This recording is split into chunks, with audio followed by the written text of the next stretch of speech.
This is the web transcription service of the Royal Canadian Military Institute. On Friday, October the 13th, the Museum of the Institute held its first symposium on Canadian military history on the topic, The Centenary of the Great War, A Canadian Perspective.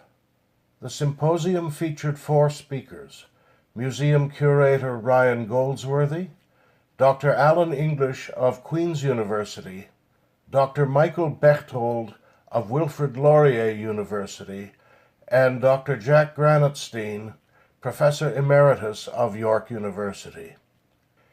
In our first of 4 podcasts, Ryan Goldsworthy discusses the role of the Canadian artillery in the 100 Days Offensive of 1918.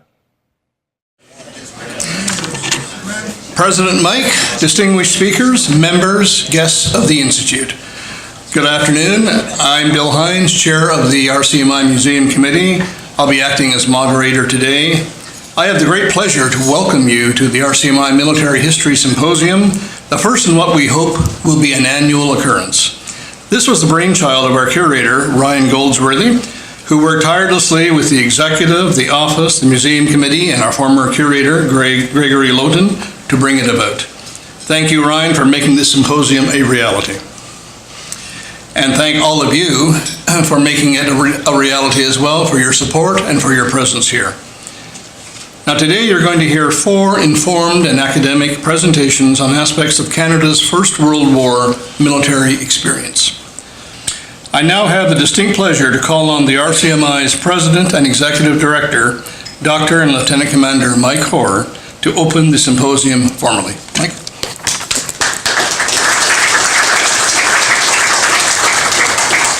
Thank you very much, Bill.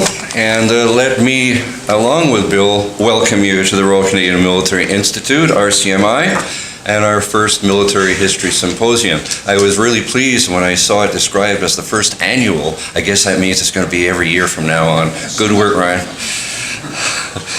We were founded in 1890, for those who might not know about RCMI, so we've been around for 127 years, which is a long time.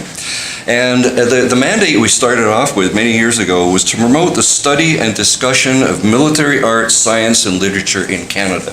And we've expanded that to also create a forum for discussion on defense, security, and foreign affairs. We have one of the largest private military history libraries in Canada, and if any of you have not yet been to the 5th floor on the University Avenue side, you must go there and have a look at it, because it is a work of art. It is absolutely beautiful, in addition to all of the book content that you see there. So the symposium here allows us to reflect on our World War experience, World War I experience, and hopefully you've had a bit of time so far to look at some of our display cases, which of course are focused on World War I and one on Vimy in particular. And of course this is all the work of the museum committee and of our curator, Ryan. So that's been certainly an emphasis over this year, and will be to some degree into next year, which of course is the 100th anniversary of the end of World War I. So I thank you all for your attendance today. I thank in particular the eminent speakers who have agreed to be here with us, and in particular Professor Mike, who on the last minute has been able to jump into the fray. So thank you very much, everybody, and enjoy the day.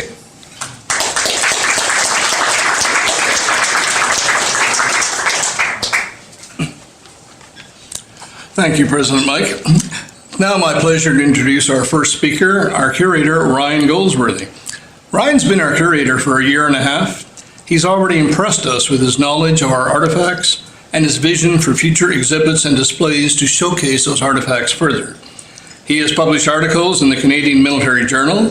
One of his articles is currently in the Canadian Armed Forces Officer Training Curriculum. We predict a bright future for this young professional historian. Ryan's biography is in your program. Before he begins his presentation on the Canadian Corps artillery in the 100 Days Offensive, he would like to say a few words on the symposium itself. Please join with me in welcoming the RCMI curator, Ryan Goldsworthy.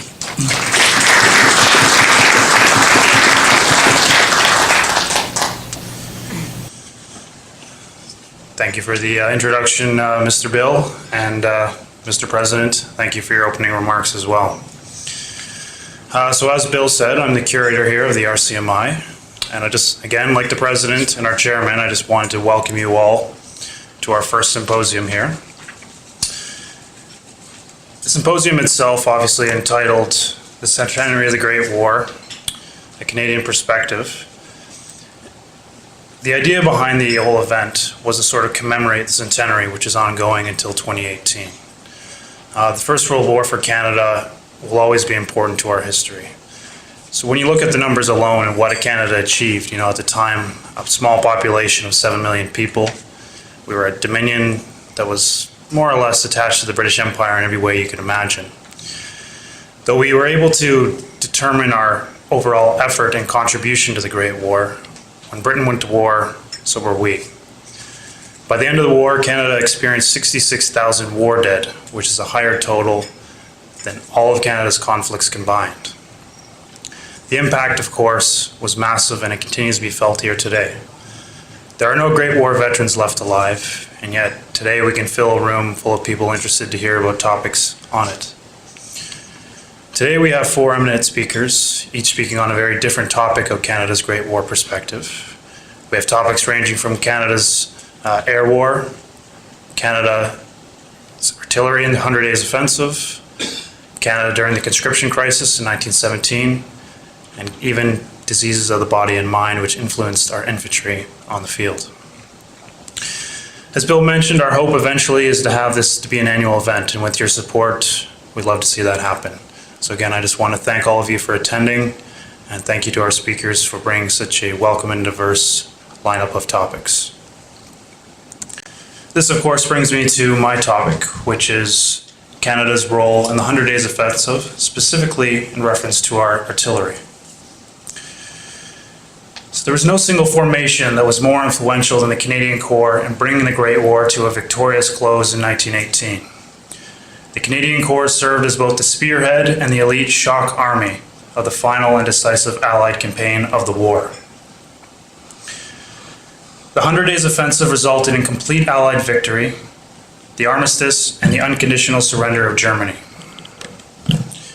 During the 100 days, waged between the 8th of August 1918 and the 11th of November 1918, the Canadian Corps never lost a battle, advanced 86 miles, outstripping all previous Allied offensives, liberated 500 square miles of territory, 228 cities, towns, and villages, captured over 31,000 prisoners, 600 guns, 2,800 machine guns, and defeated roughly 1/4 of the German army.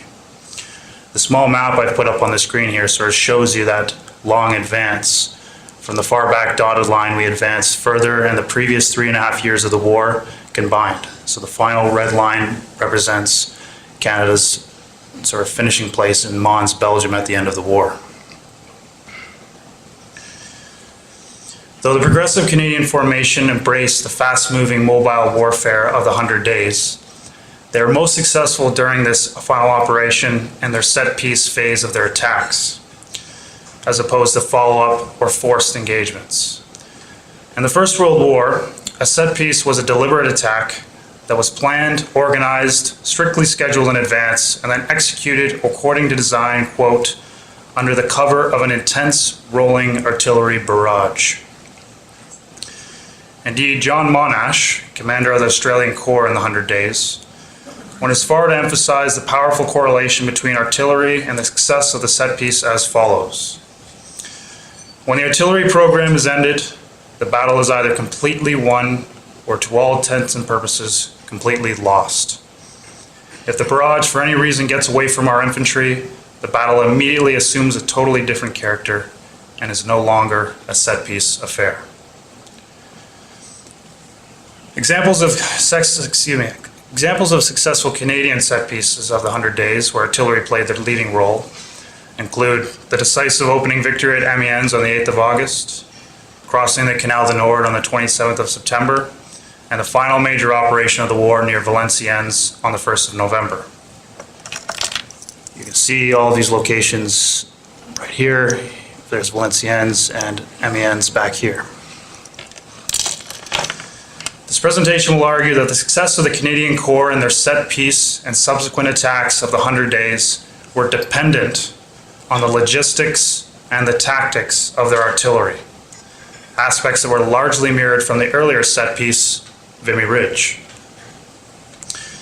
Furthermore, the logistics and the tactics of the Canadian artillery worked in an inescapable tandem. The tactics would have been ineffective without the heavy logistical support. To be clear, I am not arguing that the artillery was the only reason that the Canadians were successful during the 100 Days, or that the infantry did not also play an important part. In fact, the Artillery Note Series, issued by the General Staff shortly before Vimy in March 1917, noted that the primary objective of the artillery in an offensive operation was to, quote, prepare the way for the infantry and to support and protect the infantry throughout its progress. Similarly, Andrew McNaughton, the original Canadian Counter-Battery Staff Officer and later General Officer commanding of the Canadian Artillery, whose portrait you can see on the far wall there, wrote that the artillery's task is, quote, to assist the infantry. It is the infantry's advance and their determination to apply the cold steel that confirms success in battle. In essence, the artillery's purpose in an offensive was to facilitate the infantry's assault. It is thus within these aforementioned terms that I will measure the artillery's impact on the success of the operations in the 100 Days. In particular, in this presentation, I will look at the artillery's impact on maintaining the integrity of the set piece, advancing and capturing major objectives, and suppressing enemy defenses to the end of limiting casualties.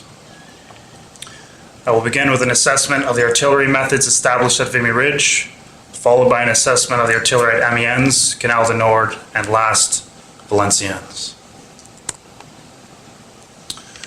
This leads us to perhaps the most famous and popularly acclaimed set piece, Vimy Ridge. Though it was sort of the defining moment of Canada's Great War experience in retrospect, Vimy Ridge did not directly result in the victory of the First World War. Vimy's most important tactical legacy was that it provided the Canadians with an archetype model on how to plan and execute a set-piece attack. Indeed, in future operations, Arthur Currie, whose portrait is behind me, elected for the, quote, set-piece attacking style which had proven effective at Vimy. At Vimy, the artillery was arguably the single most important factor contributing to the Canadian victory. Many of the artillery advances and tactics, which were successfully tested and implemented for the first time at Vimy Ridge in April 1917, were later used during the 100 Days offensive. The Canadian Corps' employment of artillery at Vimy Ridge thus helps us to understand the success of the Canadian artillery during the 100 Days. Andrew McNaughton wrote that, quote, by 1917, the organization of the Canadian Corps Artillery and its ancillary intelligence and other services had reached an advanced state, and that our lead over similar organizations was maintained to the end of the war. Vimy's influence on future artillery practices can be generally divided into three categories: preparation and resources, tactical ingenuity, and the rise of the Canadian Counter-Battery Staff Office, abbreviated as the CBSO or occasionally the CCBO. In the war years prior to Vimy, particularly in 1915, British and Canadian artillerymen were plagued with a severe shortage of shells, ammunition, and inadequate fuses, undermining both operational capability and gunner proficiency. At Vimy, the Canadians were better supplied with artillery logistics than in any previous operation of the war. In April 1917, the Canadian Corps had a massive daily allotment of over 2,500 tons and an initial stockpile of over 42,000 tons. In all, 1.6 million shells were allotted to the Corps for Vimy. At Vimy, sheer gun placement was also vital to the attack.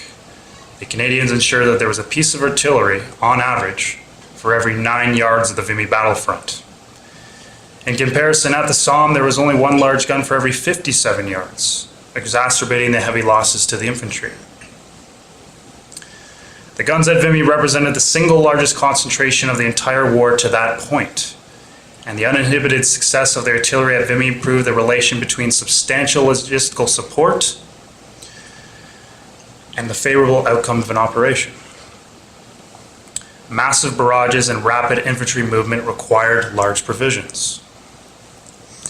The heavy use of the artillery material was also one of the defining characteristics of Currie's command, as he often championed the idea of paying for the price of victory in shells and not in life. MacNaughton affirms Currie's idea, arguing that from 1917 it was, quote, always the object of the Canadian Corps to exploit gun power to the limit for the purpose of saving lives of our infantry. Indeed, under this material-heavy doctrine, the Canadian Corps fired 3.3 million shells during the 100 days, or 313 shells per day per 1,000 troops. No formation in the entire war was able to produce such a high ratio in shells to troops than the Canadian Corps. On tactics, and with consideration of the primary objective established in artillery notes, two of the most important artillery tactics used at Vimy and brought forward for the remainder of the war were the heavy bombardment and the creeping barrage. The heavy bombardment was initially a massive preliminary shelling leveled against the enemy positions with the intent to liquefy their defenses, neutralize their batteries, and shatter morale. Vimy set a new standard for firepower in this set-piece tactic, unleashing the legendary Week of Suffering upon the German defenders, where the Canadians fired over 1 million shells around the clock for the entire week leading up to the attack. Though the heavy bombardments during the 100 days would surpass the firepower of Vimy, in the last months of the war, the generalship instead elected for more condensed shelling at the opening moments of the battle, focusing on counter-battery work, either to maintain secrecy or because of the rapidity of the offensive. The heavy bombardment of the set piece was then immediately followed or fired in concert with the creeping barrage. Creeping barrage was a tactic that called for artillery to fire directly in front of its own infantry advances, rolling forward at the infantry's pace to suppress the enemy into their dugouts, letting up once the friendly infantry was in range to strike and the enemy unable to man their parapets and small arms. Though it was first experimented with at the Somme, it was at Vimy that the creeping barrage had become the standard practice of infantry movement under artillery support. The heavy preliminary bombardment prior to the Somme taught the gunners at Vimy that, even despite 1 million shells fired over a week in the heaviest barrage of the war, total annihilation of enemy lines was impossible. The infantry simply could not win appreciable ground without the consistent cover of their artillery. The effectiveness of the creeping barrage at Vimy was vindicated not only by the swiftness of victory on the battlefield, a mere 4 days, and the limiting of infantry casualties compared to previous offensives at the same location, but by the feelings of the soldier, who felt more at ease, quote, walking into shells that were retreating ahead of us. Furthermore, the Canadian Corps was able to calculate the rate of advance for the creeping barrages in the battles of the 100 days because of their experience at Vimy Ridge. By war's end, the heavy bombardments and creeping barrages were together one of the two styles of warfare adopted by the Canadian Corps. Indeed, during the 100 days, these tactics were carried out in such a coordinated and skillful manner that it is not certain that any defensive position could have withstood them. Last, perhaps the most influential artillery development to come out of Vimy was the rise of the CBSO. The CBSO formed in January 1917 under the command of Lieutenant Colonel Andrew MacNaughton. The CBSO coordinated all of the counter-battery work of the Canadian Corps, or the destruction of enemy artillery. MacNaughton, a young engineering professor at McGill, borrowed counter-battery techniques from the French and British and improved upon them, identifying 4 requisites for success: gathering and processing intelligence, communicating with assaulting troops, maintaining adequate resources, and mastering technical efficiency in the batteries. MacNaughton and his staff developed complex mathematical equations for better calculating the fall of shot of their guns, known as artillery or counter-battery science. MacNaughton's artillery calculations considered precipitation, barometric pressure, wind speed, and barrel wear, all of which could alter the fall of shot. Moreover, the CBSO used the techniques of flash spotting and sound ranging, which together with greatly improved aerial and ground reconnaissance allowed the Canadians to better locate German batteries on the field. The Canadian CBSO worked closely with Royal Flying Corps squadrons to compose updated maps of enemy batteries and defensive positions. By Amiens, MacNaughton had a squadron of light bombers placed under the command of the CBSO, the first time in the war, or in history, that an Army officer would direct air assets from the ground. With refined artillery science and location techniques at their disposal, the Canadians were able to destroy a staggering 83% of the 212 German guns at Vimy Ridge. Precise counter-battery work became essential to any operation for the purpose of providing tenable odds to the infantry in crossing the field. While the creeping barrages suppressed enemy infantry, motor, and small arms fire, the CBSO simultaneously suppressed the enemy artillery in crushing heavy bombardments. The Canadians would not have been successful at Vimy without the exceptional counter-battery work of the CBSO, or at least not without unsustainable casualties. The Canadian Corps would use these same techniques used at Vimy in the final offensives of the First World War. This, of course, brings us to the opening battle of the 100 Days Offensive, Amiens. Originally launched with the goal of reducing the entire German front created by the moderately successful German Spring Offensive, the Battle of Amiens effectively began the 100 Days Offensive and precipitated the ultimate collapse of the German army. The Canadian Corps, then attached to the British Fourth Army, would serve as the spearhead of the attack, covering the 8,500-yard center of the 20,000-yard front. The Canadian objectives for the first day were to capture the sequential green, red, and blue lines that we can see on the map here, the red, green, and then the blue dotted line there, for a total depth of approximately 14,000 yards. So from the front at the far end where it's labeled the Canadian Corps, all the way to the dotted blue line is 14,000 yards. Though Amiens was ultimately a complete surprise to the enemy in a successful combined arms operation, utilizing artillery, tanks, planes, and infantry all in unison, as historian Shane Schreiber tells us, the most crucial element of the Amiens operation was the artillery. On Canada's leading role at Amiens, Arthur Currie explained that because the Canadian Corps was the spearhead of the attack, quote, the movements of other formations were to be synchronized with ours.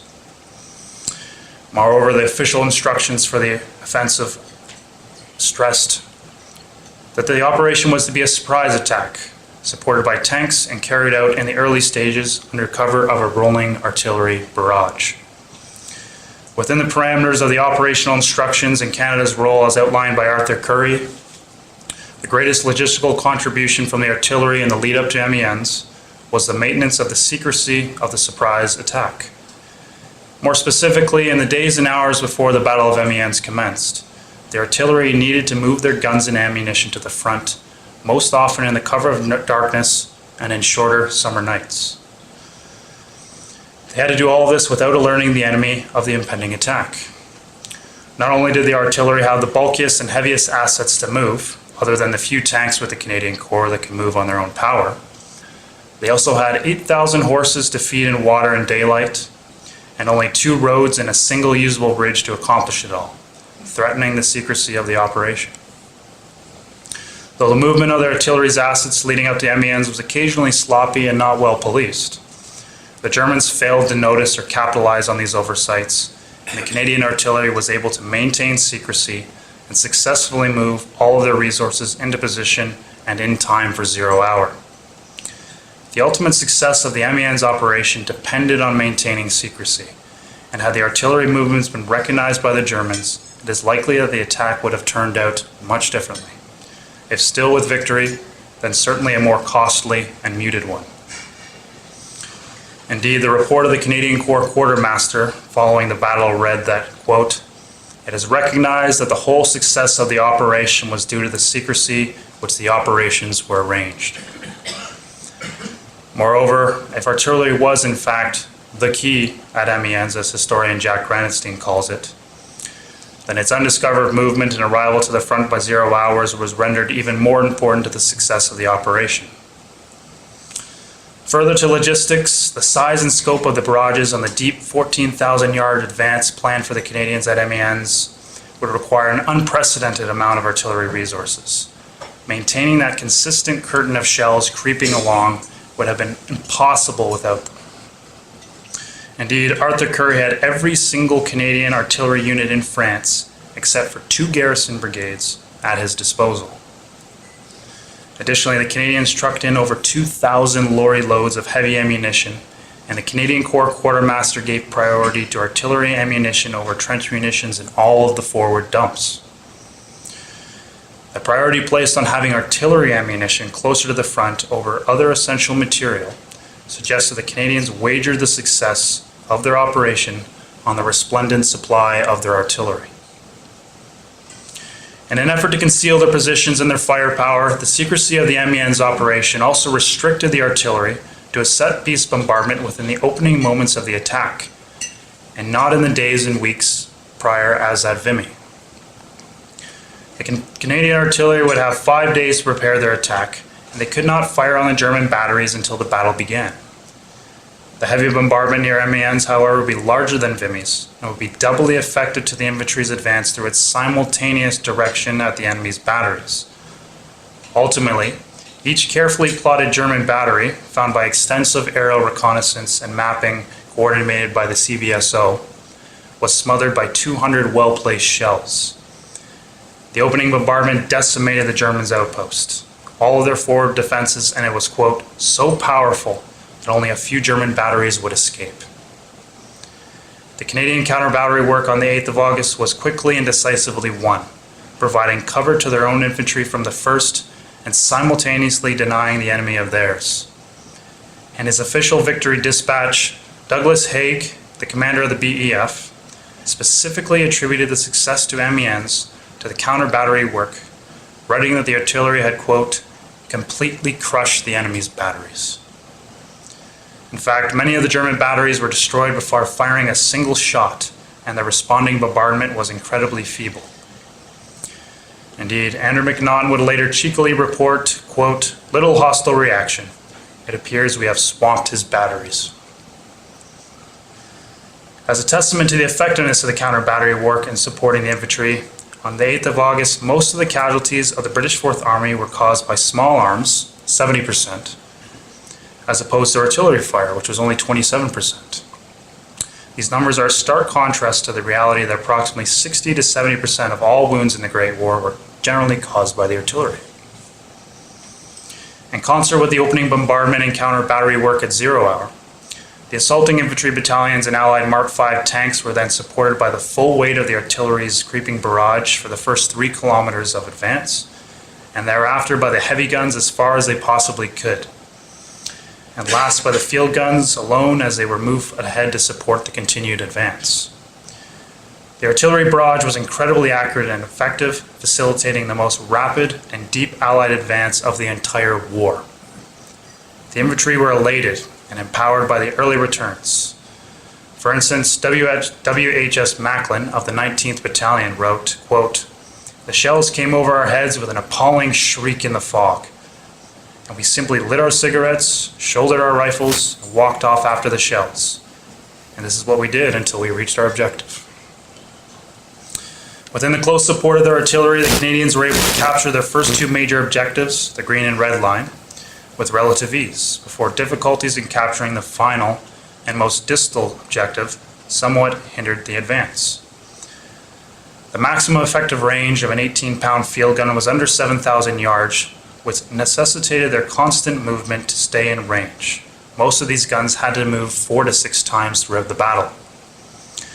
McNaughton, too, noted that in the later phases of the advance, transporting the guns forward was a major limiting factor to their capabilities. In essence, the infantry and tanks would be less and less supported by the guns the further and further they advanced. Though all 3 major objectives were ultimately captured by the Canadians in the first day of fighting, there was a correlation between the ease of capturing objectives within and without the range of the artillery's full barrage. The result of all of this was on the 8th of August was the most successful day of the entire war for the Allied armies. But without the close support of the artillery arranged in a secret set-piece attack, subsequent days did not lead to the same success. On this opening day, the Canadians, under the cover of their guns, had aggressively advanced 13 kilometers, capturing all three major objectives. They advanced through some of the toughest German fortifications on the Western Front and sustained a total of 297.6 casualties per kilometer. Not surprisingly, beyond the first several kilometers of advance outside of Amiens, the casualty rate rapidly increased and the rate of advance slowed considerably. On August 9th, as the Canadians had moved well beyond the range of their heavier guns and with many of the field guns lagging behind in the created morass, resistance stiffened and they were only able to advance less than half the distance of the day previous at 6 kilometers and sustained 429 casualties per kilometer. On the 10th and 11th of August, with Haig's command still hoping for a breakthrough, the fighting was haphazardly forced further. The total gains were negligible, less than 2 kilometers for the 2 days. The Canadians suffered an additional 2,600 casualties, approximately 1,300 per kilometer. Indeed, historian Tim Cook notes that the artillery and logistical supplies left behind could not be overcome. The tank crews fared statistically worse as the offensive rolled on, as the steel beasts too often were knocked out by surviving German batteries and anti-tank weapons in the further reaches of the advanced. On the 8th of August, there were 342 Mark V tanks on the whole British front. On the 9th, there were 142. On the 10th, there were 85. On the 11th, there were 38. And by the 12th, there were only 6 tanks remaining. The steady loss of their armor only added to the plight of the infantry. On the 10th of August, 2 days after the major success on the first day, British General T.S. Lambert reported to the Canadian Corps HQ that, quote, careful artillery preparation was needed before the advance could continue. Currie, too, had passionately argued to Haig that, quote, operations should be slackened to organize a set-piece attack before his corps was pounded to pieces. The Amiens operation clearly worked best during the set-piece phase while the infantry and tanks were under the cover of the rolling artillery barrage. In sum, the Canadian success at Amiens was dependent on the artillery's role in maintaining and working within the secrecy of the operation, acquiring and transporting valuable resources in the lead-up and throughout the battle, and in the counter-battery work and covering barrage which allowed the infantry to capture its objectives in the Allies' single most successful day of the war. This leads us to our second famous set piece of the 100 Days. The Canal du Nord was one of the most impressive operations of the Great War, and what historians have often referred to as Currie's masterpiece. The ultimate operational goal of the offensive was the capture of the city of Cambrai, the Germans' nexus in Flanders. But in order to capture the city, the Canadian Corps would first be required to plan and execute 2 phases. The first, on September the 27th, was to cross the Canal du Nord to the west of the city,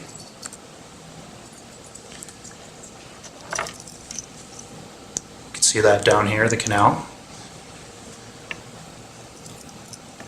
And then the second phase was to capture Berlin Wood, which is sort of the green mass down here just next to the canal. The Canal du Nord was a natural defensive structure which had been flooded, its bridges broken, and the region fortified by the Germans during their several years of occupation. In fact, 2nd Canadian Division Intelligence concluded that the canal was, quote, practically impassable by any force larger than a platoon without considerable preparation. Arthur Currie decided to avoid a costly frontal assault on these impassable defenses by launching a set-piece attack on an extended boundary where he would send his corps across the canal and a defile formation on a narrow and dry front of only 2,600 yards. We can see that just sort of to compare down here, just this tiny little bit of front down here. This was particularly a risky maneuver to concentrate a corps-sized formation within such a small front, where the Corps faced catastrophe and the operation, in Currie's words, total failure if the Germans were to focus their defensive barrage or gas on the crossing point. The protection of the Canadian infantry during the critical juncture of their narrow canal crossing fell to MacNaughton and the CBSO. The CBSO, with the assistance of the RAF, had again plotted the vast majority of the German batteries in the lead up to the attack, and MacNaughton was given the authority to neutralize any of the German batteries that opened up on the Canadians prior to 0 hour. Though MacNaughton had the same authority to fire prior to 0 hour at Amiens, the responsibility at the Canal du Nord was far higher because the men were far more vulnerable in their congested formation, and the entire operation ultimately hinged on the infantry's successful crossing. Unlike Amiens, however, the Germans knew the attack was incoming, but the Canadian artillery helped to mislead the Germans to the precise time and location of the attack by holding back their opening barrage and camouflaging their guns until the commencement of the operation. When the offensive was launched at 05:20 on the 27th of September, the Canadians unleashed an onslaught on the German batteries, silencing, or at least harassing, the vast majority of the enemy guns within the opening minutes of the attack, and allowing the assaulting infantry to successfully cross the canal on time and with limited casualties. The careful plotting and neutralization of the active German batteries on the 27th of September was arguably the most important and impressive action by the Canadian CBSO in the entire 100 days, and perhaps the war. As a testament to the excellence of the counter-battery work, Arthur Currie wrote that, quote, "The Boche artillery ply was not as heavy as expected." Historian Dan Dancox has taken this further, arguing that the German barrage on the morning of the 27th of September was, quote, "almost non-existent." This was due to the brilliance of the Canadian counter-battery fire. In short, the infantry depended on the artillery to cover their harrowing advance across the canal, and it was a considerable success. As the Corps had crossed the canal, they would then fan out to a much larger front of over 15,000 yards, almost double the size of the front at Amiens. The greatest logistical challenge for the artillery was then moving their guns in range on the massive fan-shaped front and eventually across the canal to stay in range of the infantry's advance. The ultimate operational success would depend on it. Indeed, G.W.L. Nicholson, the official historian of the Canadian Expeditionary Force, remarked that the successful capture of the objectives in both the first and second phases of the attack depended on the quick advance of the artillery. Currie himself noted that, quote, "the provision of an effective artillery barrage presented considerable difficulty owing to the depth of the attack and its general direction." Canadian artillery again had amassed an overwhelming arsenal to carry out their operation, including 22 brigades of field artillery, 7 brigades of heavy artillery, a total of 785 guns, and over 37,000 gunners and staff.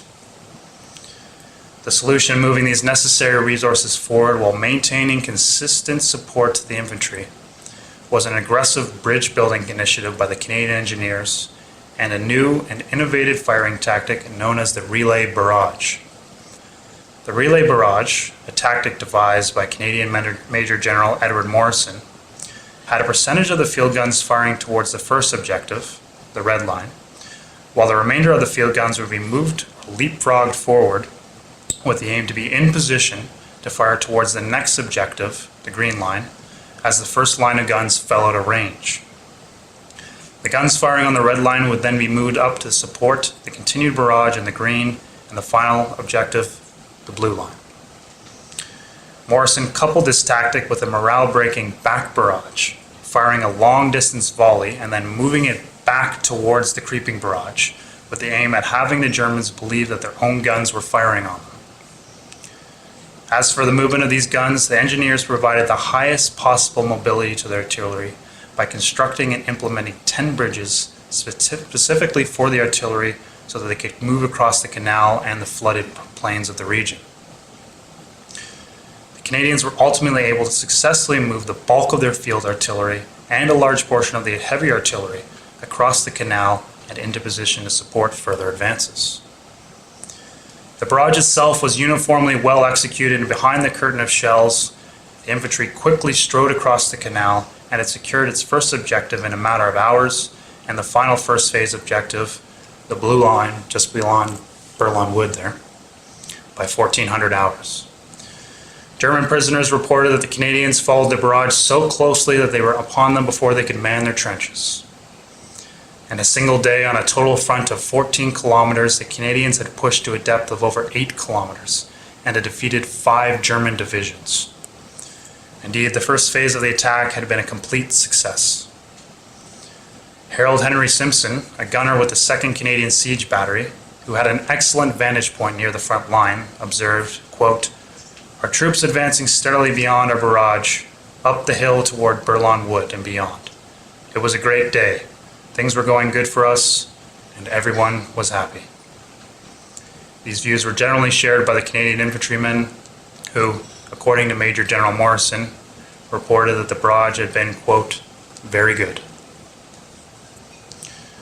While the barrage was very effective, its importance to the success of the operation is perhaps best demonstrated by the results in the very few areas where it was not as consistent, or the infantry unable to keep up with the advance.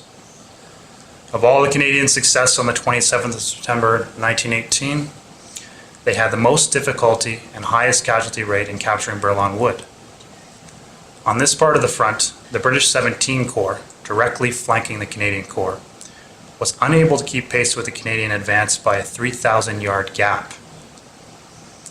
With the Canadian infantry exposed on the right flank, they were massacred by, quote, "severe enfilade machine gun fire," an obstacle that should have been dealt with by the 17th Corps' barrage had it been on point. In an instance where the Canadian artillery barrage had failed to clear a section of barbed wire and had gotten away from the infantry, the 13th Battalion reported that, quote, "as the barrage had passed well in advance of the company, the German gunners were able to shoot down many of our men. Field guns could have cleared this situation at once." As a result, the 13th was unable to capture their objective on the 27th, and they lost 225 officers. Without the consistent cover of the barrage in all areas, infantry advances would slow, holes would open, and the objectives were threatened. Canal du Nord was a remarkable Canadian victory made possible by the artillery. The success of this Canadian set-piece operation ultimately depended on the artillery in covering the crossing of the canal, crushing the enemy batteries, and moving the resources quickly forward to provide a barrage that facilitated the infantry's advance and capture of all major objectives on a single day. This leads us to our final set-piece battle of the 100 Days Offensive. So Valenciennes was the last major Canadian operation of the war, and what Andrew McNaughton called, quote, "one of the best examples of the employment of masses of artillery and the intimate support of infantry." Valenciennes was a time-sensitive operation where the city had to be captured by the 3rd of November 1918 because the entire British front was scheduled to move forward at that time. Before assaulting and liberating the city itself, however, the operation required 3 phases: the capture of Mount Hoy and Aulnoy, the capture of the high ground overlooking Valenciennes, and finally the high ground over the east side of Valenciennes. And I will bring that up all on the map here. So this is Mount Hoy here, which is really the primary defensive structure of the area, or natural feature, excuse me. Then we have Aulnoy, which is a small town nearby, and the high ground outside the city.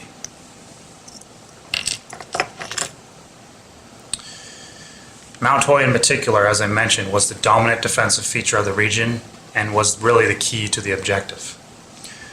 Whoever controlled this feature effectively controlled the city. The Canadian Corps, then attached to the British First Army, was responsible for carrying out all 3 phases of the attack, and they determined to win the ground, in Currie's words, quote, "under a coordinated barrage." Currie, believing that the war was almost at a terminus and Valenciennes was therefore one of its final operations, informed McNaughton that this would likely be the final artillery barrage. In essence, any form of restrictions on the rationing of war material had ended, and the Canadians would devise an attack centered on overpowering the enemy with their artillery. Indeed, at Valenciennes, the Canadian artillery would unleash the most intense barrage supporting a Canadian Corps operation in the entire war. In fact, the Canadians were so highly dependent on their artillery that they purposely limited the assaulting infantry to a virtual skeleton crew, deploying only a single infantry brigade, or approximately 1,200 men, against double to triple that number of defenders. The greatest logistical challenge at Valenciennes was the movement, or in Arthur Curry's words, the great difficulties of transport of the artillery's guns and ammunition into the strategic locations surrounding Mount Hoy. The topography of the area, as you can sort of see on the map there, the dark areas representing the high ground, including the Canal du Nord west of the city. That's this far one over here. And the flooded fields to the east and south of the city compounded the difficulty in the movements of guns and ammunition to their desired location encircling Mount Hoy. There was, however, a 2-day delay after the Canadians took over responsibility from the British Army of capturing Valenciennes, and in this time, these great difficulties were overcome. More importantly, the preparations of the artillery were all completed satisfactorily before the 1st of November at 0 hour. The extraneous effort to move the artillery into position onto the 3 sides surrounding Mount Hoy were especially crucial to maximizing the capabilities of the artillery. To Curry, the area was eminently suitable for the Canadian artillery, and MacNaughton noted that because of the artillery's advantageous position, they could use, quote, not only overhead and oblique fire, but enfilade and reverse fire as well. Now, just to sort of explain those terms, right here we have sort of a mock-up of what Mount Hoy would be shaped like. That's the DAN, so that's sort of the plane of fire. And the B's surrounding the plane of fire are the batteries. So when I refer to enfilade, oblique, reverse fire, it's really just sort of the direction on the plane. So B to F would be the direction of frontal fire, B to O would be oblique fire, B to R here would be the reverse fire. And then we have the enfilade fire as well, the B to E. So it's really just about the directions.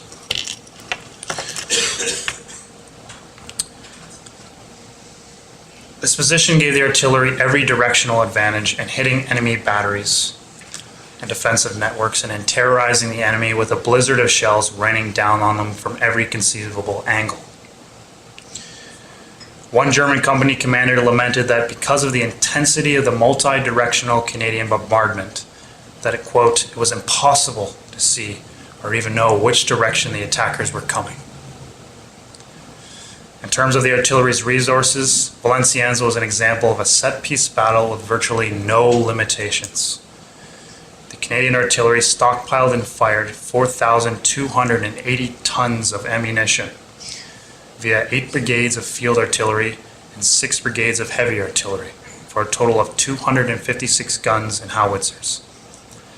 This was on a front of only 2,000 yards with a depth of 4,000 yards. To put that into perspective, a barrage supported by these resources on a front of that size equated to 1 ton of shells per yard of front, or 1.5 tons of shells per Canadian infantryman. The artillery tore apart all the defenses the Germans had made. The resulting creeping barrage was particularly effective, and because the Canadian artillery had the extra shells at its disposal, they slowed the creeping barrage to 100 yards per 3 or 4 minutes. This more plodding barrage speed all but ensured that the infantry could more manageably keep up with the advance of the barrage, and that there would be additional time for the barrage to efficiently pound enemy strong points and defensive works in the infantry's path. Moreover, because the artillery barrage was able to restrict the infantry's movement to both time and space, the supporting arms of the Canadian Corps, which included the heavy artillery, the CBSO, and the RAF, complete liberty of action to prevent enemy interference beyond the borders of their objectives. This restriction to time and space protected the Canadian infantrymen who might otherwise have advanced ahead of schedule and into the zone of friendly fire of the supporting arms. The unrestricted counter-battery fire was thus able to knock out the vast majority of the 26 known German batteries. The enemy counter-battery fire was also initially quite powerful, but Currie observed that it shortly, quote, slackened down under the influence of our efficient counter-battery fire. Further indicative of the counter-battery's importance were the few enemy batteries that did survive proved to be some of the greatest areas of resistance for the Canadians. For instance, a single German fielded battery, which lasted most of the battle north of Aulnoy, caused considerable trouble before it was captured. The result of the carefully controlled barrage was that the infantry arrived right on schedule behind it, and the major objectives were all achieved on time. Again, we can see the familiar red, blue, and green lines a little more clearly on this map because the front is much smaller. Not only that, once the Mount Hoy was taken, and the high ground next to the city, the Germans vacated the city on the following morning, and the Canadians occupied it on the 2nd, well before the 3rd of November deadline. The result of the artillery clearing the way for the infantry was a very sustainable casualty rate, especially given the limited number of infantry assaulting the very well-defended area. This is not to suggest that the infantry did not do their part and endure a determined struggle through pockets of German resistance that had survived the barrage, but the casualties were very light in lieu of the conditions. On the 1st and 2nd November 1918, the Canadians sustained a total of 501 casualties with 60 killed, whereas the Germans sustained 2,254 casualties with 800 killed, 4.5 times higher than the Canadian casualties, and a tally nearly double the total number of assaulting Canadian infantry. The shell-shocked and stunned defenders also surrendered in droves at over 1,300. Finally, perhaps the greatest tactical challenge for the artillery at Valenciennes was the adherence to the strict order to limit civilian casualties. The primary and overriding objective of the war on the Western Front was to liberate France and Belgium from German occupation. In this, preserving and protecting civilian populations remained paramount. The Canadians had the sheer firepower to pulverize Valenciennes into rubble, but that would have been contrary to the strategic level goals of the Allied cause. Macnaghten noted that, quote, every possible consideration was to be given to avoiding their bombardment. The Canadian artillery was able to limit the shelling of Aulnoy and Valenciennes since Canadian intelligence discovered convenient locations to hit the enemy reserves. On the following morning, the Germans had vacated the city, the Canadians delivered 5,000 civilians, and there was, quote, principally no damage done to the city center.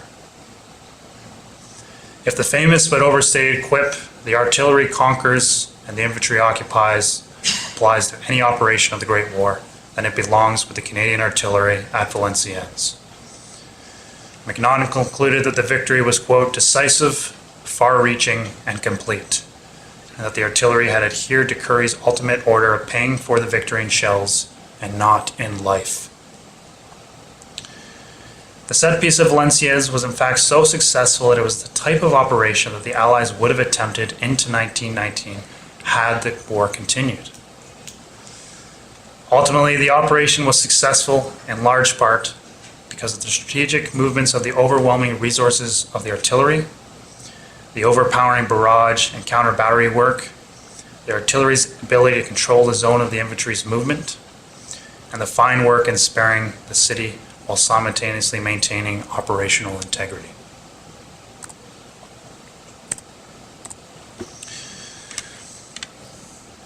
In the city of Mons, Belgium, there is a plaque inside the entrance to the old city hall that reads, Mons was recaptured by the Canadian Corps on the 11th of November 1918. After 50 months of German occupation, freedom was restored to the city. Here was fired the last shot of the Great War. Fittingly, at the end of the final offensive of the war, and the city where the war had begun for the British Empire, the Canadian Corps had victoriously concluded it. Indeed, in the last months of the Great War, the Canadian Expeditionary Force had defeated the most powerful land army in Europe. And a war often stigmatized as a static stalemate. The offensive that ended it was anything but. The 100 Days Offensive was a rapid and decisive offensive, the type that the generals had imagined and yearned for since 1914. Though it was an incredibly fast-moving offensive from a Canadian perspective, it still worked best when the set-piece attacks were methodically designed and executed, a style that the small Dominion had learned on the crucible of Vimy Ridge. The success of these set pieces ultimately depended on the tactics and the logistics of the artillery. At the successful Canadian set-piece operations of Amiens, Canal du Nord, and Valenciennes, the artillery was the key component in facilitating the infantry's assault.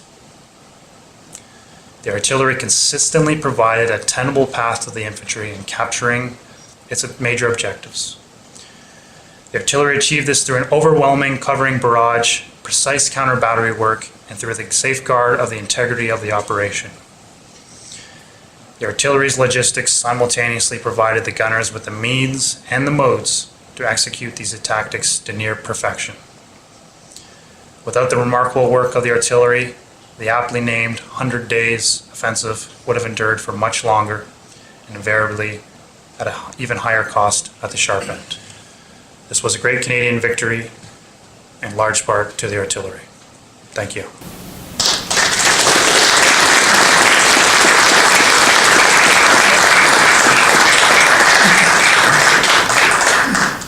Are there any questions for Ryan?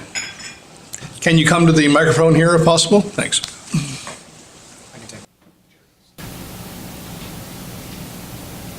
Mr. Chairman, my name is Joel Wagman. The amount of the munitions that was fired is overwhelming. Where was it manufactured, or was it made within the confines of the United Kingdom, or was it imported? Primarily it was made within the United Kingdom, but there were munitions shipped from the Dominions as well. Then I must, having had that confirmed, because I was never sure, I've always wondered why, when Lieutenant Colonel Winston Churchill came back in late 1917 on his leave to a session of Parliament, and Lloyd George asked to speak to him, he said, "We'd like you to rejoin the cabinet." And he said, I believe, "You can have any job you want except mine and the Admiralty." Churchill chose to be Minister of Munitions. Was it because he had been for several months a frontline commander, a lieutenant colonel of the Royal Scots Regiment, that he realized that the manufacture of munitions was so very important, and thereby in that wedge of history played an important role in choosing that ministry? He recognized it, and he's a greater man because we, having heard what you said today, should recognize Churchill's role in making that possible. Thank you. Thanks for your assessment. Mr. Chairman, my name is Robert Becker. It seems to me that the idea of moving the artillery forward in the middle of a battle is a situation that's fraught with the potential for chaos. If it's planned in too much detail in advance and the units get there and they find the ground chewed up or too boggy or something where they're supposed to relocate, that's a problem. If you give them too much latitude, you may have units competing with each other for roads or ideal sites. How exactly did they coordinate that to, well, can you give us any insights on how they coordinated things to minimize that chaos and be effective in battles where they did that? So at Amiens, that was sort of the biggest problem, was moving the guns forward, and we saw that in the successive days after the 8th. Things broke down as the heavy guns couldn't be moved forward. To answer your question, they put more of an emphasis on combined arms operations. So the engineers were brought in, and that was specifically their mandate at Canal du Nord, for instance, was to carry this through. So their primary focus was making sure things move slowly. So using combined arms to focus on movement and logistics. Thank you. Ryan, first I have to say what a fantastic presentation. That was really good. I know that Arthur Curry and the Counter Battery Staff Office did so much to make sure everything was right in place, and you mentioned some of the items, for example, checking the barrels to see if they were worn, if the rifling was still intact. Something I've always wondered about, and perhaps you can answer if something was done to take into consideration the fact that guns being fired continuously, the barrels would heat up tremendously, especially if it was a long, continuous barrage. Obviously, that would distort the barrel and cause the fire to be different from the way it would have been calculated before the barrage was ordered to begin. And I wondered if there was some way to take that into account during the barrage. Yes, so that's correct to mention that. And what they did is they would have certain guns firing for a certain period, and then they would switch to other guns. So they would be literally giving certain guns rests, let them to cool down while other guns were firing, and that was all put in place prior, down to the second. Thank you very much. Thanks, Tom. Hey, Ryan, so you were talking about logistics and tactics. A question about communication. The challenge in the Great War for the artillery was always the fact that you have the observers and the plotters, and you have to communicate back and forth. But by Amiens, it had become a static war for several years. So with pigeons and landlines and stuff. But as you said at the Canal du Nord, once the army was actually moving forward, how, from a communication standpoint, were they able to control the artillery to advance in support of the infantry? Well, they often had artillery officers that were directly attached to the infantry. And they had basic things too, like flares, and the observers would, watch for that. And they just had a network, because the Canadians as well, what they learned from Vimy was that sort of having a wired network underground with the cables to send messages back to HQ. So if a shell had hit that network in previous engagements, it could knock out the entire network, and that's when communications broke down. But what the Canadians devised at Vimy, and they carried it through to the end of the war, was they did something called laddering their communication cables, so even if the one link was broke, there was multiple links that would connect the networks under the ground. So in combination of traditional methods, pigeons, flares, also attaching artillerymen to the infantry, so they would, they were the professionals to know when, a barrage was needed. And then also using, the laddered communication networks, and the observers, obviously the air observers. Great, thank you. Thanks, Jim. Ryan, this question sort of goes beyond World War I, and this is a World War I symposium, but I want to throw it out for what it's worth. What you've painted is an exquisite picture of an exquisite operational system that was basically evolved and perfected in 2 years of a 4-year war. But in the 100 years since, we've had a few other conventional wars. And I wonder to what extent the lessons learned by the Canadian Corps in that 2 years with regard to the effective use of artillery were carried forward into the next century. Well, unfortunately, the Canadian Corps, was arguably the greatest fighting formation at the end of the First World War, but in the interwar years, they let it fall into disrepair. The Canadians infamously did not keep up the lessons learned in the First World War. If anything, the Germans learned from it, and if you actually see sort of the Blitzkrieg in the opening days of World War II, that very much mirrored the 100 Days Offensive, in that it was a combined arms, rapid operation.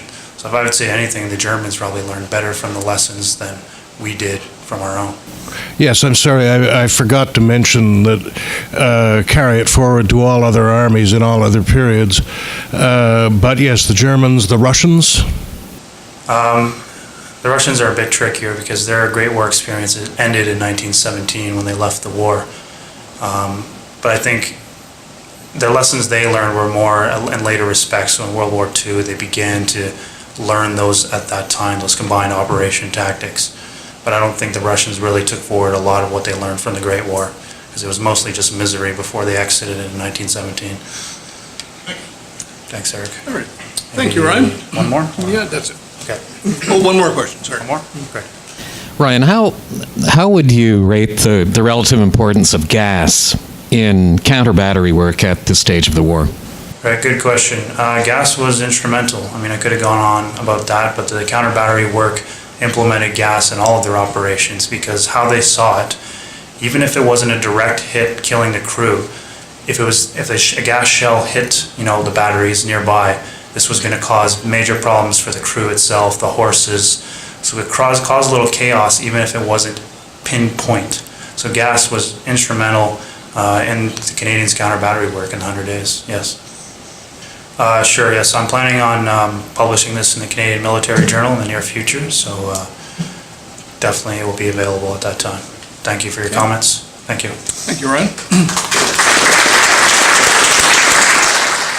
This has been another in the series of podcasts produced by the Royal Canadian Military Institute in Toronto as a public educational service. You can find notices of upcoming events and links to our webcast archives on our website at www.rcmi.org. On behalf of the Institute, this is Eric Morse saying please subscribe to our YouTube channel and thank you for listening.